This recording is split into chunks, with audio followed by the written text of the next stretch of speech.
She stood up, glass in hand, all eyes on her. I should have known it was coming.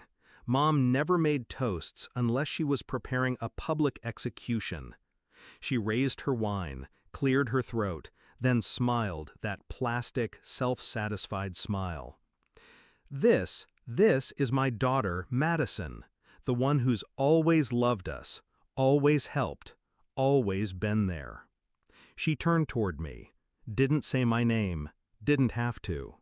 The other one, she's never lifted a finger. Gasps, laughter, silence. 52 relatives, all watching. My hand tightened around the fork. I didn't flinch. I didn't cry.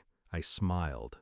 Then I stood, walked past the stunned faces, past my sister's smug expression, past my father's cowardly silence, and I left. They didn't know I'd been paying the mortgage for 9 years. Didn't know every electric bill, water bill, medical emergency, and surprise home repair had my name quietly behind it. Didn't know that the vacations they took were covered by my bonuses. Because I didn't make noise. I just kept the lights on. They never said thank you. But I didn't do it for that. I did it because I thought they were my family. I used to be close with Mom. When I was little, I was her shadow. She'd braid my hair before school, whisper how I'd change the world.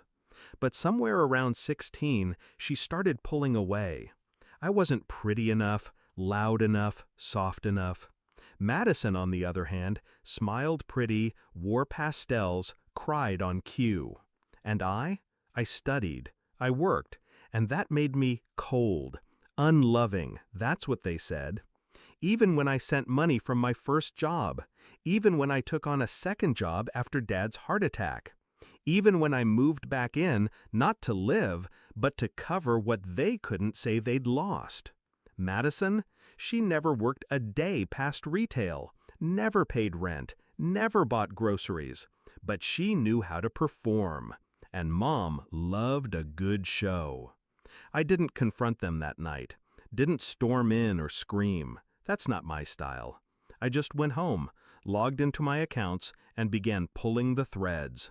First, I stopped the automatic payments to their mortgage. $3,000 a month, gone. They wouldn't notice right away, but the bank would.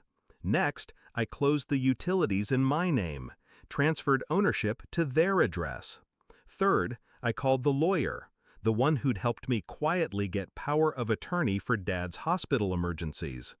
It took 3 days to dissolve my control, just enough time to trigger a few final account changes. And I made one last call to the insurance provider, canceled the car coverage I'd been paying for. Their vehicles were uninsured by Friday. By Sunday, the calls began. First one from Dad, then 2 from Mom, then 23 from Madison. Texts, voicemails, missed calls piling up like a digital panic attack. Why isn't the Wi-Fi working? The bank says the mortgage is overdue. Why would you do this to us? You're being dramatic. We didn't mean it. Just call us back. I didn't. By Monday morning, they knew I wasn't bluffing. They couldn't pay the mortgage. Didn't know the passwords to the online accounts. They were locked out of their own safety net. And suddenly, I mattered again. That evening, there was a knock at my door. Dad, alone. He looked smaller, pale, like someone had vacuumed the air out of his chest. "Can I come in?" "No," I said, calm, cold. "I didn't know she was going to say that," he whispered. I wasn't expecting it.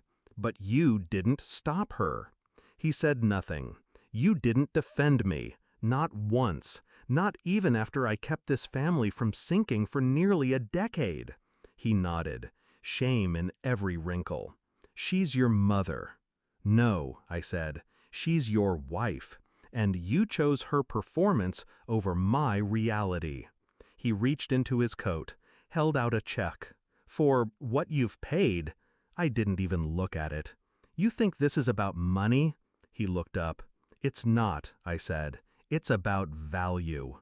And now, for once, you all get to feel what it's like to be invisible. They didn't lose the house immediately, but it came close. They had to sell the car, then the furniture, then Madison's designer bags. They listed the house 3 months later, moved in with one of Mom's cousins. Madison got a job at a call center. Lasted 2 weeks. And me? I was finally free. No more secrets, no more silence. I got promoted, moved to a high-rise, took a trip overseas. Didn't tell them, didn't invite them, didn't even leave a forwarding address. People say revenge is loud, explosive. Mine wasn't. It was silent, precise, surgical. They buried me in the shadows for years, so I left them in the dark. And when they finally understood what I'd done, that I hadn't just walked away, but dismantled the illusion they lived in, that's when the real message landed. I didn't destroy their lives.